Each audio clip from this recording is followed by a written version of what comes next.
Este podcast pertenece a la red Podcast SN.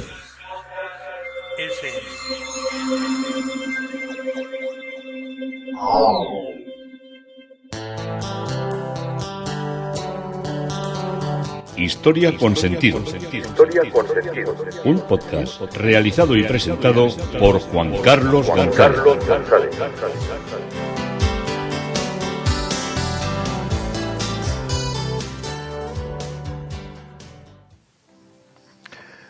Un saludo a cuantas personas se acercan a través de las redes sociales, de Facebook, de Twitter, de mi página web Historia con Sentido y de la red de podcast SM.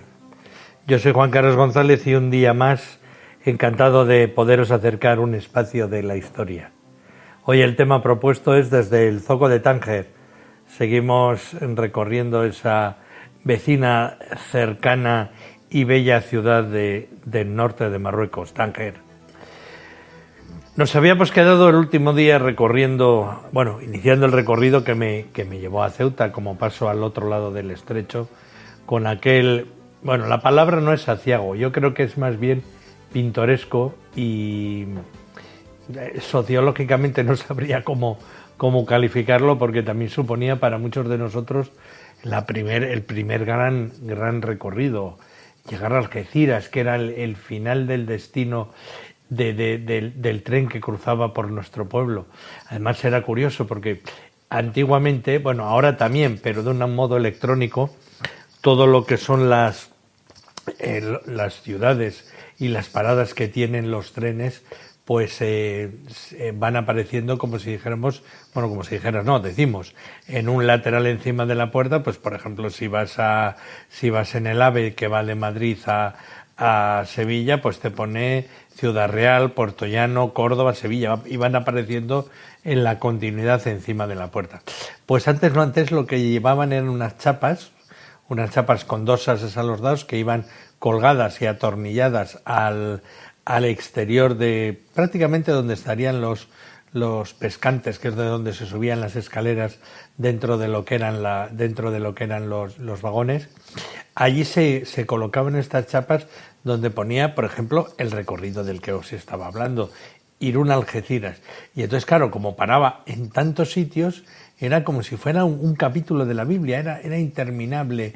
Alsasua, Vitoria, Miranda, Burgos, Aranda, interminable, eran cientos de pueblos. Entonces siempre nos quedábamos un poco de críos perplejos cuando veíamos aquellos letreros.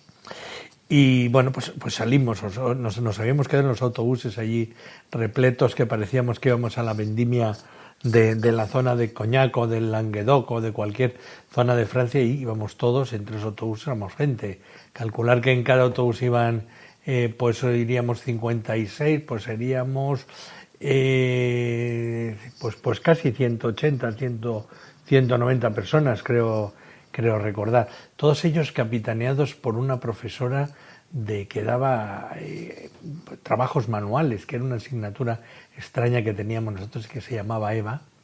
Y esta era la que hacía, ella, su finalidad era más los viajes de estudios de cada año que los organizaba. Yo creo que llevaba comisión, y esta señora por la edad ya ha tenido que partir al seno de Abraham, pero cuando éramos jóvenes esta era la que organizaba todo, lo de los apartamentos y todas las cosas. Y me acuerdo que hicimos de un tirón desde el centro de Guipúzcoa hasta pasado el puerto de Somosierra, hasta un bar de Lozoyuela, que era antes donde paraban todos los autobuses, o una parte de los autobuses, porque el autobús se calentaba mucho. O sea, antes los camiones, antes de subir un puerto, tenían que parar, arrancar y empezar a subir el puerto. No es como ahora, que los motores son... No os vayáis a equivocar. Venimos del medievo aquí, tan fisnos y tan elegantes que nos colocamos. Y la siguiente etapa, pues fue una etapa desde Lozoyuela hasta Toledo, pasando por Madrid. Nos metieron por toda la Castellana, nosotros no habíamos visto una ciudad grande, y era cuando estaban todos aquellos, los que ya sois mayores, aquellos escalestris, el escalestri de Atocha, y al final acabamos saliendo por la parte de Chamartín, que nos parecía todo absolutamente exótico. Bueno, éramos absolutos pueblerinos, y cruzamos la ciudad, llegamos a Toledo, y allí no había ningún plan. Allí lo único que tenían que hacer los choferes, que tenían una pensión, era dormir para continuar al día siguiente todo lo que era la marcha hasta el destino dorado de Torremolinos. O sea que por allí andemos. Había un pub, igual alguno de Toledo que sé que me escucha porque es uno de mis osidos oyentes. No sé si todavía queda un bar que da unas magníficas hamburguesas, que era el Rincón del Bohemio. Hamburguesas. Para nosotros hamburguesas era... Nosotros comíamos albóndigas. ¿Qué hamburguesas? Albóndigas hechas con una salsa con base de harina y perejil y ajo, y no habíamos visto una hamburguesa ni en fiestas. Ahora luego ya venían a vender hamburguesas. Y era una costosa, íbamos a ese bar que nos dijeron, hay hamburguesas, güey, ¿cómo sabrán? Y íbamos allí desatados. Llegamos a Torremolinos. Me acuerdo que nos alojamos en unas torres, que eran las torres Sofico, que tenían, no sé si eran exactamente 12 torres, pero por lo menos 8 creo que había. Eran unas torres altísimas, bastante separadas de la playa. Casi te tirabas media hora andando desde la casa hasta la orilla de la playa. Estaban entre Torremolinos y Benalmádena, a mitad de camino, y eran unas torres de Sofico. Entonces, Sofico era una empresa que luego, tuvo muchos líos en la época de Franco. Ahí hubo muchos fraudes, una cosa tremenda. Entonces tenían nuestros edificios que habían construido y no habían llegado a terminar los signos del zodiaco, pero unos cuantos sí. Me acuerdo de nombres como Aries, Géminis, que eran donde nos distribuyeron a nosotros, que estaban alrededor de unas grandes piscinas, pero como fuimos en Semana Santa todavía las piscinas estaban vacías y nos metíamos dentro de la piscina a jugar a fútbol, y así no se iba el balón a ningún lado y siempre nos rebotaba. Desde allí uno de los días, pues claro, se planteó, era obligado la visita a Ceuta, y hacíamos algo que ahora igual a muchos os va a sorprender. Íbamos a ver a los conocidos, o quedábamos con los conocidos que estaban haciendo la mili. Haciendo la mili, pero que eran de tu pueblo y les había tocado allí destinados. Y entonces, cuando fuimos a Ceuta, había un chico que era de mi pueblo, que era el Cabusevito, y estaba un primo mío de Asturias, de Pola de Lena, que eran de la misma compañía, estaban en la compañía, no sé si era Regulares 1 o Regulares 3, pero sé que tenían la tapa del gorro por la parte de arriba era roja y llevaban un fajín rojo que parecían cardenales allí.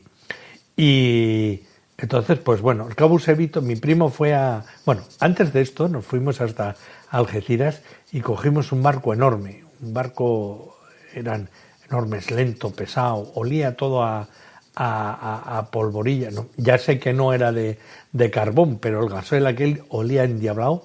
El barco iba absolutamente lleno de gente que partía para Marruecos, y de camiones y todo, era un ferry.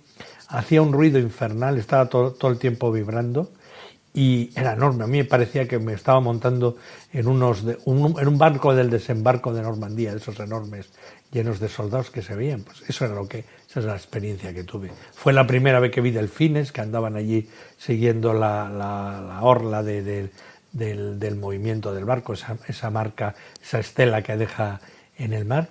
Y ya llegamos a Ceuta y allí estaba esperando mi primo Francisco, y nos fuimos ya aquello todo. La finalidad de ir a Ceuta era, en esencia, comprar relojes, porque ahí eran los relojes mucho más baratos, relojes de estos digitales marca Casio, que eran entonces tener uno del reloj de esos era subir de categoría social. Y otra de las cosas que también era muy, muy típico era comprar botellas de whisky y luego revenderlas en los bares del pueblo, sobre todo de whisky Chivas. El poderle vender a un bar 2 botellas de Chivas y luego meterle en cada uno 50 o 100 pesetas de más para tu pecunio, eso era increíble. Había artistas que tenían además organizado una especie como de compra y repartían dinero para que tú compraras más botellas y luego él te las pagaba y renegociaba todo ese mundo. También un tema de tabaco, me acuerdo unos cigarros muy horteras que eran los Dunhill, eran unos cigarros largos con una caja granate con letras doradas, que era la que fumaban en las series americanas el Teniente Koyak y todas aquellas cosas que veíamos en el blanco y negro de nuestra televisión. Entonces, pues llegamos allí nos estaba esperando mi primo. Me acuerdo que alguna compañera mía de clase era familia del otro personaje que íbamos a ver, del Cabo Súbito, pero el Cabo Súbito era un gran vividor y era un gran, lo voy a decir sin acritud, era un gran consumidor de tabaco con efectos pues no precisamente nicóticos, sino otro tipo de efectos.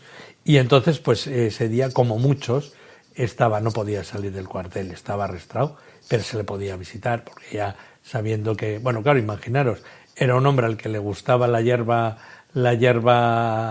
fumable, pues le había mandado, es como al zorro al cuidado de un gallinero. Entonces estaba todo el día puestísimo. Eran otros tiempos, en otros personajes y, bueno, como tal, en la distancia hay que juzgarlos. Y así que fuimos a verle al cuartel. Imagínate, hacerte 1000 kilómetros, ir a Ceuta a comprar relojes, tabaco y whisky y acabar visitando a un primo y a uno de tu pueblo y un vecino de tu pueblo en un cuartel de regulares. Pero eso fue lo que me pasó. Si me hubiera pasado, lo hubiera vivido de otra manera. Y entonces por el camino pues vimos la catedral de la Virgen de África. Mi primo nos iba enseñando todo. Mezquitas, yo no había visto nunca una mezquita. Y en los minaretes cantando el almuecín, los toques de la oración, alguna sinagoga que tampoco había visto nunca. Me parecía que estaba reviviendo pues los cuentos del Jabato y del Capitán Trueno tan de moda en aquel entonces. Y ahí sí estaba en África, y a 35 o 40 kilómetros de esta ciudad estaba Tánger, que es la que os estoy describiendo y en cuyo zoco nos habíamos quedado. El Gran Zoco perdón, el Gran Zoco es también un lugar de que se mezcla Tánger antiguo y el nuevo Tánger. De un lado está la ciudad de las calles anchas y de edificios modernos que paulativamente van desapareciendo al acercarse al punto donde el mercado divide de alguna manera a la ciudad. Y a partir de ahí comienzan las calles angostas y serpenteantes que cruzan por la parte histórica y original de Tánger. Un motivo más para que quienes queramos conocer el casco del antiguo mercado visitemos o miremos por lo menos a los jardines de la Mendubia, que se encuentran justo al otro lado de la plaza del Gran Zoco. Es un lugar de gran paz, de tranquilidad. Es un lugar para hacer una pausa y ver una legendaria higuera de Bengala, que es uno de estos árboles exóticos que te comentan allí que tiene más de 800 años. Fuera de esos rasgos particulares es quizá la atmósfera que rodea la plaza del Gran Zoco lo más atractivo para lugareños y para visitantes. Unos y otros están siempre, como os digo, en una amable convivencia. Uno puede pasear, puede ver el ajetreo, puede ver los taxis. Y sus edificios todavía, hay algunos edificios que llaman un poco la atención. Estando allí en la plaza, estamos siempre hablando de la Plaza 9 de Abril, de la entrada en el Zoco, y hay un cine que es como los cines antiguos, con letras rojos rotuladas en francés y en árabe, que es el Cinema Rif, que hoy día se ha reconvertido en un aglutinado que sigue manteniendo una sala de cine y tiene un café, tiene talleres, incluso tiene una biblioteca con una programación orientada hacia lo que son los cines de autor, porque en todos estos sitios se siguen haciendo cortometrajes y largometrajes de gente aficionada con 4 máquinas que te monta una película y a veces suelen ser sorprendentes. Y otro de los edificios que destacan cuando estamos en la plaza es la mezquita de Sidi Bouaddib, cuya construcción empezó en 1931 1913, y finalizó en 1921. Y en 1994 se restauró, por lo que, además de estar en funcionamiento, presenta un estado envidiable, y es a destacar su minarete con una curiosa combinación del rosa de los de los ladrillos, rosáceo, y azulejos en distintos tonos de azul. Y ya vamos de cabezas al mundo del shopping, porque Tánger tiene su sentido en disfrutar del barullo, del silencio a veces de personajes con sílabas de pelea, de regateos y de los olores a cuero, que es el más intenso probablemente, del té y de la menta. El Zoco Chico, que es una parte de lo que es el Gran Zoco, es una plaza rodeada de cafés y de viejos hostales, y está situado al final de la calle Siagin. Y destacan 2 cafés donde se puede parar con toda tranquilidad a sentarse, que son el Café Tingis y el Café Central, que fueron los lugares de reunión de los artistas de la época internacional de la ciudad. Junto al Café Tingis se inicia la calle Mojadines, principal zona de ventas de artesanía, y en la calle Siagin es donde se encuentra la antigua iglesia católica de la Purísima. Hoy es un centro social de las Hijas de la Caridad de Calcuta. Y junto a ella tenemos el Dar Nibla, la primera, que es como una especie de palacio que tiene como una entrada, pero está embutida en los edificios, que fue la residencia del embajador del sultán Mendub en Tánger en el siglo XIX. En esta calle hay que visitar también el Fondak de Siagin, que es un clásico alojamiento anterior a la colonización, y cerca de ella, en dirección al puerto, está la Mezquita Grande, emplazada en el lugar del antiguo Capitolio romano y que fue catedral en la época portuguesa bajo la advocación del Espíritu Santo. Y destaca su puerta de entrada, pero todo es una refusión de elementos. Otra de las cosas que he podido, por la proximidad que tengo con las personas que se acercaban, era el mundo judío, que es en Tánger hubo mucha presencia judía, de gente que tuvo que irse de aquí, y de gente que fue de otros enclaves y de otros rincones del mundo, que fueron a parar allí a la parte de Tánger. Y así como los musulmanes son muy reacios a que nosotros, que somos para ellos infieles, visitemos sus mezquitas, la parte judía tiene cementerios, tiene sinagogas que hemos podido visitar, porque esto sí que permiten ver. Oye, que cada uno... A mí me gustaría ver muchas veces muchas edificaciones, pero está como está y no voy a disertar aquí ahora de todo eso. Una de las mejores descripciones de lo que es el Tánger judío se lo debemos a Rajé Bunamadie Almeti, que es una mujer nacida en Tánger, es filóloga, es hispanista de la Universidad Sidi Mohamed Ben Jalá de Tetuán y doctora en lingüística por la Universidad Complutense de Madrid. Y voy a leeros porque ella nos describe un poco el mundo. Voy a hacer mía su voz para contaros sobre la comunidad judía de Tánger entre el recuerdo y el olvido. Bueno, la memoria colectiva, nos dice, el recuerdo de un pasado que nunca volverá a resucitar y la añoranza por lo que existía y que ya no existe, mantienen viva a la comunidad judía de Tánger. Lo poco que queda de esta comunidad se nutre de los recuerdos que siempre están en proceso de flashback, arrancando por un Yahazra. La comunidad judía de Tánger persiste aún, menos numerosa, pero se mantiene viva. De las 17.000 almas judías, bueno, esto de almas, yo no sé si podemos decir almas, de creyentes judíos que llegaron a convivir en Tánger, quedan solo censados 189 judíos y la mayoría son ya personas mayores. Este hecho incita a preguntarse cómo ha podido disminuir tanto el número de judíos de Tánger en tan poco tiempo. ¿Cuáles son las razones y circunstancias que les empujaron a iniciar una inmigración masiva hacia otros países? Bueno, pues son muchas las preguntas que se hace uno acerca de la inmigración masiva de los judíos tangerinos, y para contestarlas habría que efectuar un retroceso en la historia que se podría hacer en otro momento.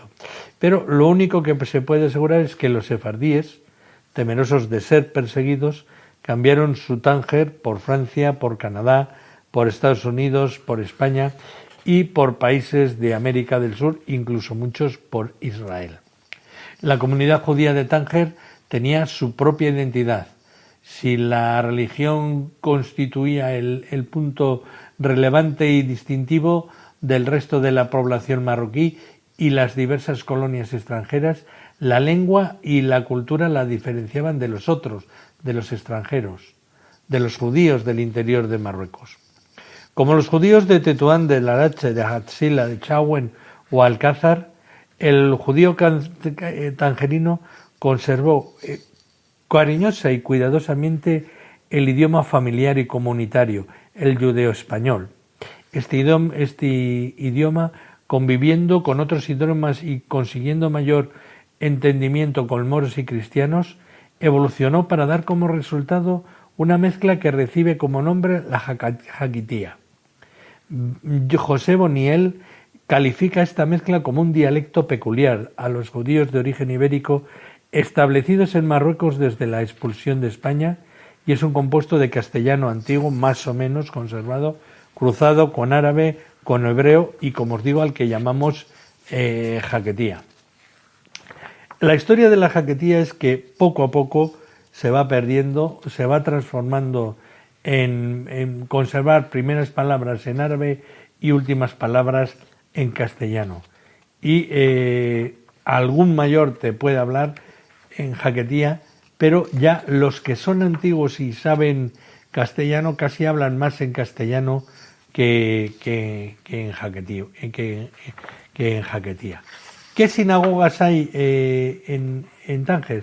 Pues solo quedan, por decirlo, hay más, puede que haya cerca de 16, pero las relevantes son 4 sinagogas. La sinagoga de Benatar, la sinagoga de Bendrijem, la sinagoga de Asayag y la sinagoga de los Suirí, perdón. Luego también está la de los Nájera, mirad qué apellido, fíjate, Nájera, del pueblo de La Rioja. Las 2 primeras tienen oficio diario, mientras que las últimas se limitan a tenerlo los sábados y festivos. Hay un libro que es el de Isaac Laredo, que es autor de las Memorias de un viejo tangerino, y hasta los años 60 se seguía, nos cuenta, enterrando en un viejo cementerio, pero hace ya 30 años que se dejó de hacerlo. Y ahora unos 10 años ya enterraron allí solo al hijo del presidente de la comunidad judía. Visitamos el cementerio, una cosa curiosa, nos abrió una señora, porque tienen esto, claro, los cementerios judíos tienen un mínimo de elementos de seguridad. Esto está cerrado y hay una señora que te lo abre, luego le tienes que dar algo, tienes que dar pues yo qué sé, 5 euros o 4 euros o lo que te merezca la pena, con un perro que anda por allí por todas las callejuelas del cementerio, para arriba y abajo, no deja entrar a nadie, gatos por allí por las esquinas. Es todo un concepto muy diferente de las tumbas. Sabes que está, claro, todo lo que lo rodea, estás viendo minaretes por allí, y todo lo que sabes que estás en un cementerio judío por los nombres de las lápidas y por las letras hebreas, por las características letras hebreas que están allí presentes en todo lo que es la realidad de las tumbas. Otro de los elementos interesantes, no es solo el elemento judío el que se visita con sus mezquitas, es la legación americana. La legación americana es una cosa muy interesante. Podía extenderme más en la visita a lo que son las sinagogas judías, pero como si vais allí las vais a encontrar muy fácil y al final pues están repitiendo los elementos, algunas de ellas son más características, puesto que conservan unas réplicas de todo lo que eran los mocábares y todas las yeserías de la Alhambra, que en un salto historicista de vértigo en triple salto mortal lo han trasladado allí. Pero como no quiero centrarme solo y exclusivamente en la parte hebrea, os diré que si vais con tiempo, por supuesto, visitéis las mezquitas, os las van a enseñar, las mezquitas, las sinagogas os las van a enseñar gustosísimos, y es una parte de la historia que entronca con lo que era nuestra historia, lo que es nuestro sefarad, los sefarditas y la gente que tuvo que huir de nuestro país ante una persecución cruenta y que les dejó económicamente totalmente mermados. Pero una de las cosas que llama la atención en toda esta parte es la legación americana. Como vimos cuando hicimos el primer esbozo de la historia, Marruecos fue el primer país en reconocer a los Estados Unidos, y fue en diciembre de 1777 cuando el rey de Marruecos, a través de su representante en Tánger, permitió la entrada de mercaderías sin pago de aranceles por los puertos marroquíes a varios países, incluidos los Estados Unidos. Los Estados Unidos en esa época, 1777 y anteriores, estaban sometidos a un bloqueo por parte de Inglaterra, que quería volver a recuperar su colonia y su imperio. Era la primera vez que se habían hecho fuertes y habían conseguido independizarse. El Reino Unido tenía un gran imperio, pero un gran imperio que lo mantenía a sangre y fuego, y la primera vez que se consigue vencer a los ejércitos invictos, muchas veces de las tropas de los reyes que residían muchas veces en Londres, pues fue lo que consiguieron los americanos.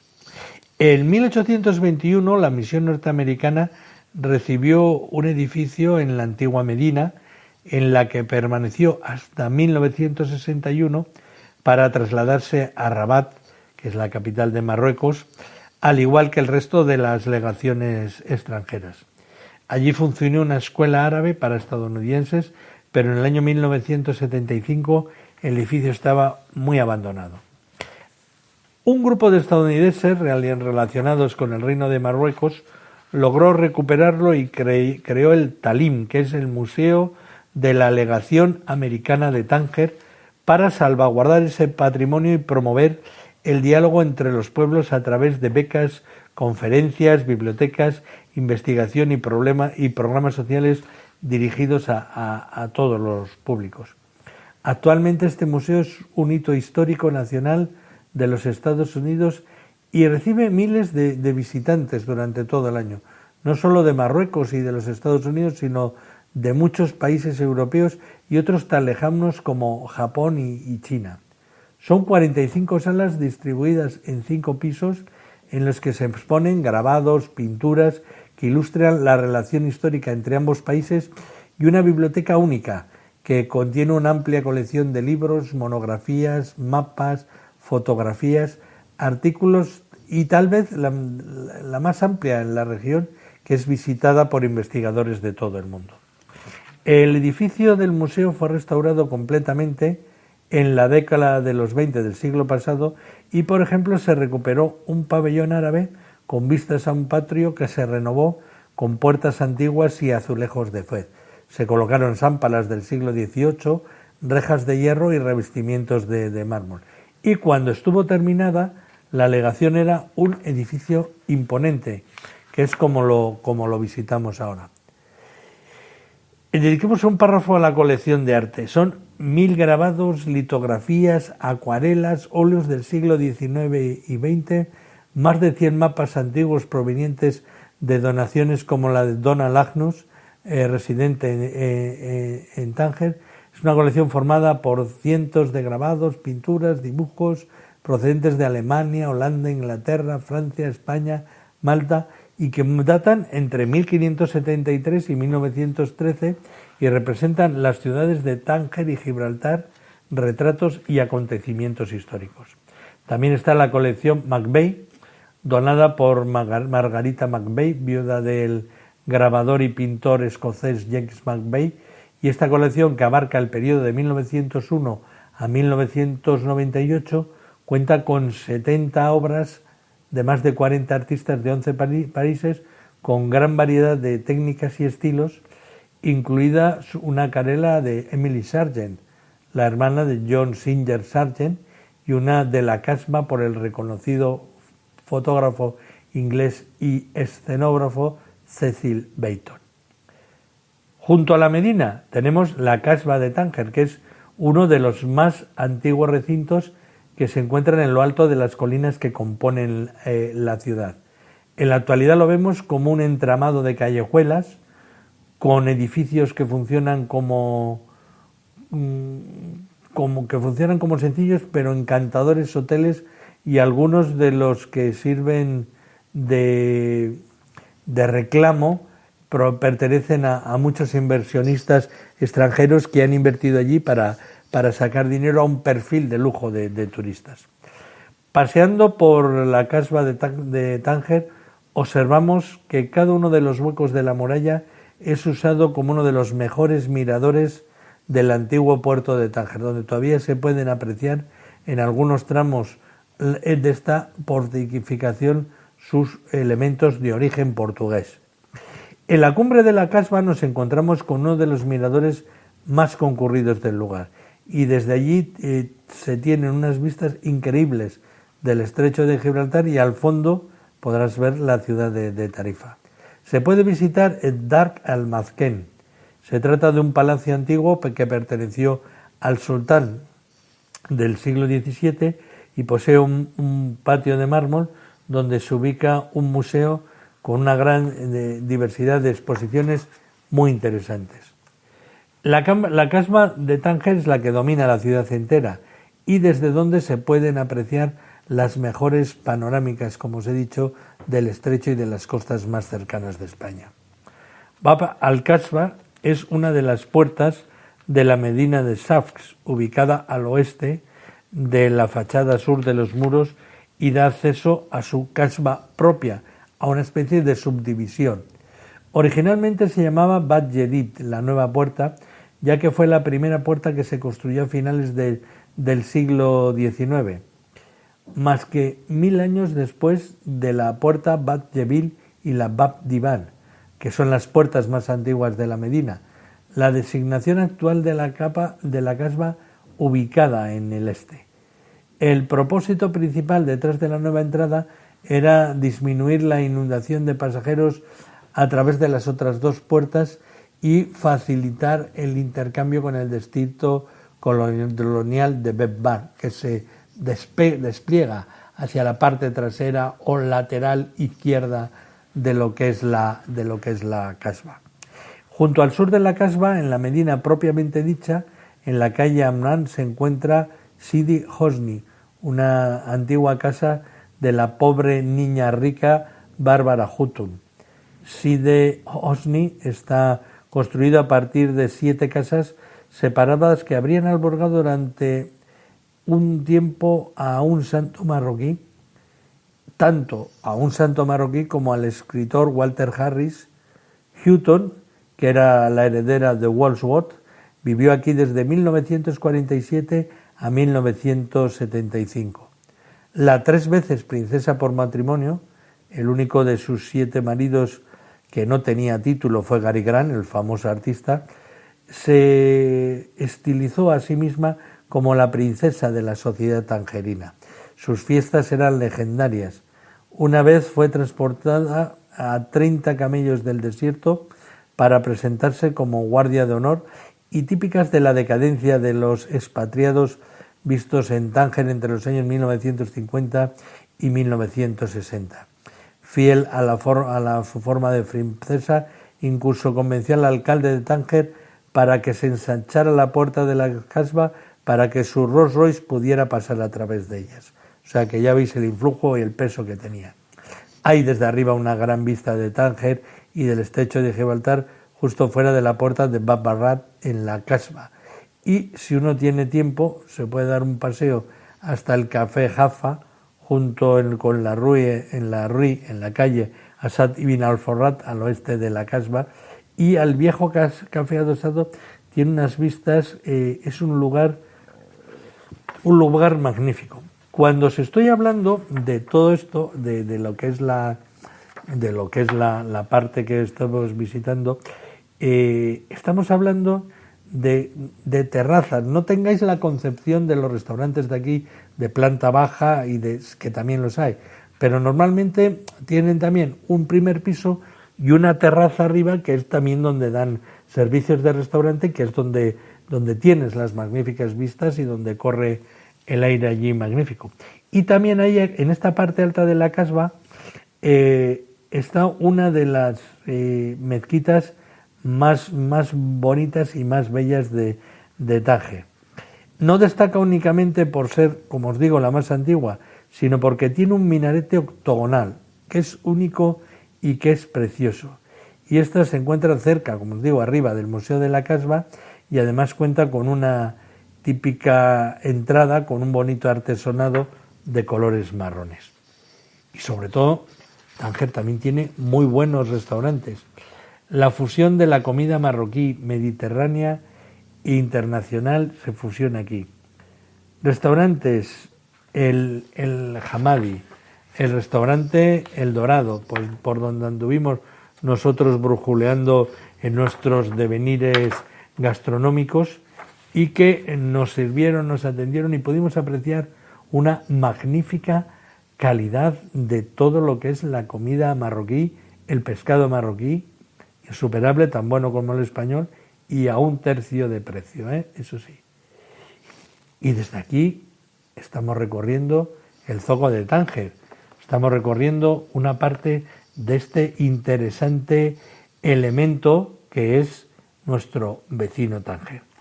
Esto es Historia con Sentido. Yo soy Juan Carlos González y un día más encantado de haberos podido acercar una parte de la historia, de esta Historia con Sentido.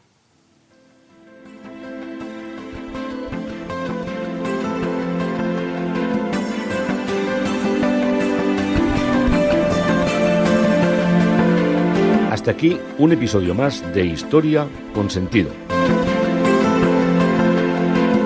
El podcast que te habla de historias de la historia, sucesos, eventos, como si el ayer fuera hoy.